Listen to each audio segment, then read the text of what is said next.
Yo, what's going on, people? It's your boy G Mooney, and you watching no other than GMoonieTV. I would like to start today off by saying I hope everybody's having a great day, doing well, all positive energy, all greatness around this moment.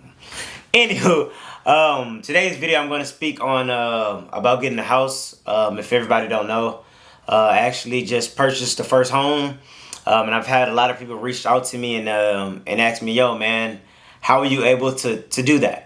And I want to share a little knowledge and a little wisdom with you all who are interested in getting a house, and give you my experience with it and kind of give you a little knowledge so that way you yourself can get a house yourself. So hopefully I'm helpful to somebody so where they can get their own house, because I want to see my people, all people, reach this level of success or this level of happiness.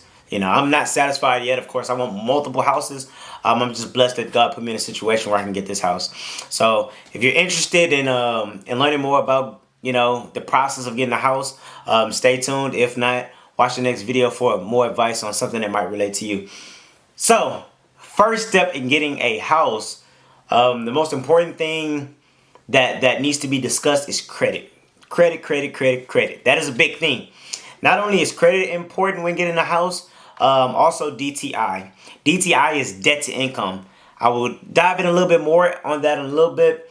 But you have credit, DTI, and also your income. You have to have proof of income when purchasing a home, just because they want to make sure that you can purchase that home, of course. So let's get to the first one, credit. Credit is when they're looking at your credit. Medical bills is not really a big factor, but it's a factor. They're more so looking into your payment histories, just basically your payment histories of like credit, loans, basically money. They want to see how good you are at receiving the money and giving that money back. Because when you get a house, it's a home loan. So they're more so let's focus on your loan history. That way they can make a judgment of how much money they should give you if they choose to even approve you. Income is kind of self-explanatory. You got to have the money in order to pay for it. And I believe you're supposed to have, you're supposed to make double amount of money what your mortgage is worth. Don't quote me on that. You might need to do some research on that. But they also, they want to make sure they're going to check your income, check your checks. They're going to check everything to make sure that you can afford that house in the first place. So that's two things, and the last thing I want to get to is DTI. DTI is debt to income. So they also looking at your credit, of course, and your credit will show you what you're financing, what's on you. For instance, I have a car note. So when they're looking at my DTI, my debt to income, they're looking at how much debt I have coming out of my income to see that if this debt is so high to where I can't afford to add, extra debt on there because my income doesn't add up to where I can afford this new house or this new car or anything that I'm trying to finance or get a loan for. So DTI is very important. With that, if you have all these things down packed, the first process I would say you need to take is go to a bank and try to get pre-approved. A bank, credit union, it's all different type of sources of out there to get approved, to get pre-approved for a loan.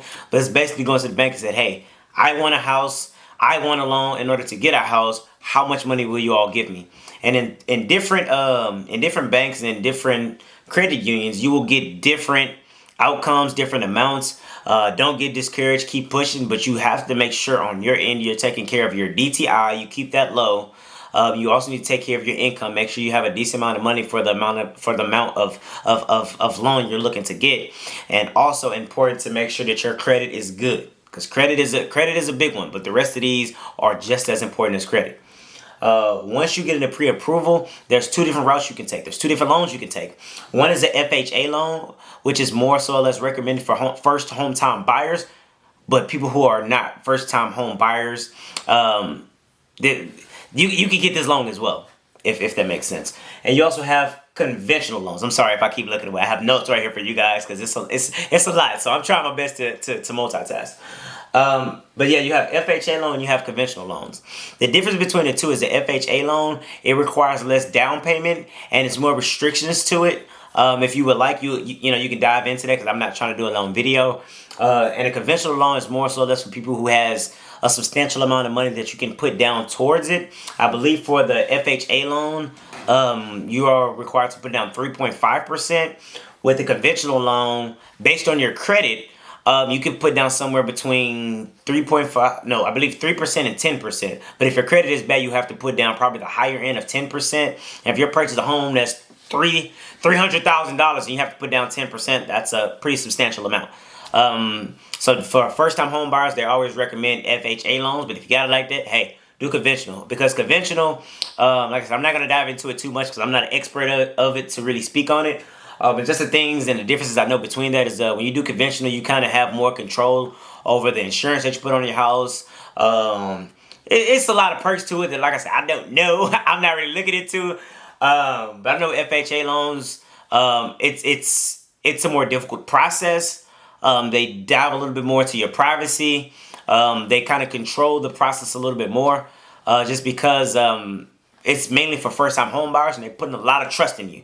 So you're going to have to get extra insurance, extra, but it's also an easier route to take in order to get a house. So there's nothing wrong with neither one of them. It all depends on your credit, the amount of money that you have, and things of that nature. If I had it like that, I'd probably go conventional, but, you know, it all depends on your situation.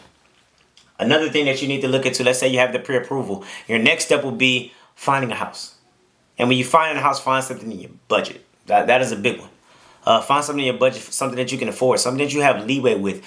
Take in mind you have to pay mortgage insurance. If you stay in a flood zone, flood insurance. You got mortgage. You got HOA. It's a lot of bills that come with having a house. A lot of you got to pay for the people who cut the grass. You got to pay gas, water, electricity. If anything happens in this motherfucking house, you have to pay for it and fix it. It's your house. It's your house. It's your responsibility. So having a house is a major thing. It's a boss move. It's a boss move. But also a upside of having a house, you acquire equity. Like for instance, let's say when I first got my house, it was $400,000. And now that they're building more houses, they're building more schools, they're building more things around here, my house is worth more. So basically, if I choose to sell my house, I can make money back. So let's say they appraise my house and now my house is worth $450,000, but I owe $400,000 on there. I can have that $500,000 profit, that $50,000 profit. I'm sorry, I can have that profit in my pockets. You know what I'm saying? So having a house is a really big boss move. I recommend everybody look forward to getting it. One of my biggest regrets is renting. I was in an apartment for 3 years, paying a substantial amount. And I'm looking at it now and I'm like, I ain't got shit to show for it. But pictures, memories, like, I ain't got shit to show for it. So, as I get older, have kids, and I'm teaching people, I wouldn't recommend you getting an apartment. Especially if you have parents that'll let you stay in your house till you stack up your money. You better get you a motherfucking house. You better stack up that motherfucking money till you get you a motherfucking house. But, because it's ownership. It's yours. First, when you rent something, you paying all this money, you ain't got nothing to show for it. But pictures, memories, that's about it. That's about it. But when you're renting, it's also an upside to it because, it's not yours. You're not responsible for fixing anything or anything of that nature. Just the big downsides to it is it's not yours. And to me, that is a really big thing. And that's a big regret that I have to live and learn. And I want to teach people that rent is not really the way to go. I understand you want to get out your mama house, this, and that. But, I would recommend if you move out your mama house, move into another house. Move into a house. That's all I would say. But yeah, back to the process of getting a house. Once you found your house, you found your neighborhood that you want to move in, you have your loan, you have your pre-approval, you know which decision and which loan that you prefer to take. Another big thing that you have to look into is earnest money. Earnest money is basically money put down on the contract to say, hey, I'm committing to this. Once you close on that deal, that money goes towards your down payment. If you choose not to proceed with this deal, you lose the money. Because when you give them that money, it's basically a contract saying, hey, I'm committing to this. So if you're building a house or getting a house, you have to understand that there's a risk of you losing this earnest money. And earnest money, it all depends on the area that you stand in, where you're building, or where you're getting the house from. So I can't really tell you a set deal. I know for when this house is being built, Earnest money was $3,000. You know what I'm saying? So it all depends on where you at. I would just say, just stack up your money. That is really important. Stack up your money, build up your credit, and pay off the things that you have to pay off on. Pay that off. Don't put all this stuff in your name. Get rid of that. Get rid of that. Because it'll affect you in the long run. And I had to learn it the hard way. That's why I'm making this video, to educate you all and give you all the information that I didn't have when going through this. You know, so I don't want any of y'all to make the same mistakes that was made on this end. And the last thing to get to, once your house is built, or once you have the house that you chose, you put your earnest money down, you're ready. You know what I'm saying? So let's say your house is done building, or the person that you're buying the house from, it's about time to get ready to close the deal. They call that closing cost. Well, not closing cost, but they call that closing.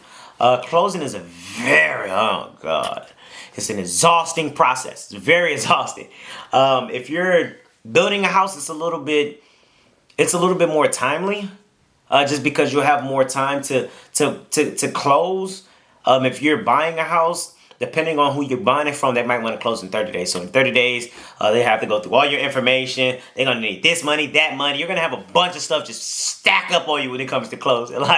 And with closing, like I told you, that down payment, depending on which loan that you do, you have to pay down payment and closing costs. With closing costs, it includes the title, the deed, and it includes a lot of stuff that can add up. So my best advice for people who are trying to build a house: save your money. Save your money. That club you want to go to, that drink you want to buy, that girl that you want to buy, get her nails done, get your hair done, get your hair cut, them Jordans you want to buy. Fuck all that shit. Excuse my language. But it's not, if you're looking to buy a house, it requires a lot of sacrifices. And once you get that house, I promise you, you're gonna feel accomplished. You're not gonna care about them shoes or that hot girl dress or them heels or getting your hair done. Well, you might still care about that, but a lot of unnecessary things that you have going on in your life. You'll understand that it's not worth it. You got your own crib, like literally. I'm sorry if that's too loud, but like before this even happened, I couldn't even do that. I couldn't play my music as loud as I want. I couldn't do whatever I want. I couldn't do it. And that alone got me feeling free and good and blessed. It's a good feeling owning something. It's a great feeling. And if you have to make sacrifices to get here, I promise you it'll be worth it. I promise you it'll be worth it. Promise you it'll be worth it. But yeah, once you close on the house, pay closing costs. And another thing with closing costs, they watch your financing. They watch where you get money from. So if you're the type of person that's getting money through Cash App and all this type of stuff, that money probably wouldn't be able to get used when closing on a house, because they want to know every single thing. Like when I tell you these people want to know all your business, they want to know all your business. They looking at every transaction. They looking at everything you did from a year or two ago. They want to see your taxes. They want to see literally everything. And you can't close on that house if you don't have the money. And when I say the money, I mean proof of money. Not Cash App money. Not money that your homegirl gave you that you just slid into the account. And if they do give you money, they do accept gifts. So if somebody want to give you some money, that's a possibility. But they also have to prove what they got that money from. So no, it ain't that slick. So if somebody give you some money as a gift, they also have to provide information of where they got that money from and a source of income, so that way they can validate that money. So once you finally close on your house, you get your keys and you're good to go. You're good to go. If y'all have any questions or anything that y'all would need to ask me, like I said, I'm not an expert with this. Yes, I'm in this house, but I'm still learning on the way. It's still a lot of things I'm knowing. It's a lot of things I know I didn't speak about in this video, because I tell you, this process has been exhausting. Lord, very exhausting. But very much worth it, because I'm free. Do whatever I want. Fuck it. Woo! Like, I ain't gotta worry about nobody. Be quiet down there. Be quiet. Shh. My baby trying to sleep. Shh. Shh. Shh. Shh. Like, it is honestly and truly a blessing. Like, I got some speakers down here that are loud as hell that I never, in the 3 years in that apartment, I've never hooked up, because I know they would have called the cops on me. I know it. Somebody would have been bamming on my goddamn door. But now I can play my music as loud as I want. I can be as free as I want. I got grass, I got property, I got backyard. Like it is honestly and truly a blessing. And I recommend everybody to own something. Don't rent out somebody else's stuff and constantly give them money. Get your own. Take care of it. Appreciate it. And grow within that home that's yours. Thank y'all for watching this video. Hopefully I educated a lot of you all on the process it takes to get a house. I wish you all greatness and success. Take the knowledge that I've given you and learn. Go out and find more information from Google, from a realtor, anywhere. But I want to see everyone in a house that's bigger than mine. And the house is bigger than mine. I want to see y'all do better than me. Because I didn't have this knowledge. So y'all do what y'all got to do to be successful and be great. Because I believe in every single one of y'all. Everybody who's watching this video, I believe in you. I really do. And I want to see you do good. So take my advice and get you some property. And you own that shit. You dig? Stay tuned for more and more videos like this. I'll be sure to give you all any type of information that I have in order to be successful in my free time. I watch videos, podcasts, a bunch of things in order to be successful. I will be making more videos about that. I'll be making funny videos. I need to get more to TikTok. I feel like I'm getting old. I feel like I'm getting off of TikTok. I don't even know TikTok like this. It's been out for a while, and I feel like I need to give it the times, you know what I'm saying? But I'll be making more videos, like funny videos, educational videos, any videos I can to bring some positive energy within you guys' life. Thank you all for watching. It's your boy G Moonie, and you know how it goes. Get it? Y'all have a good one, man, and stay blessed. Woo!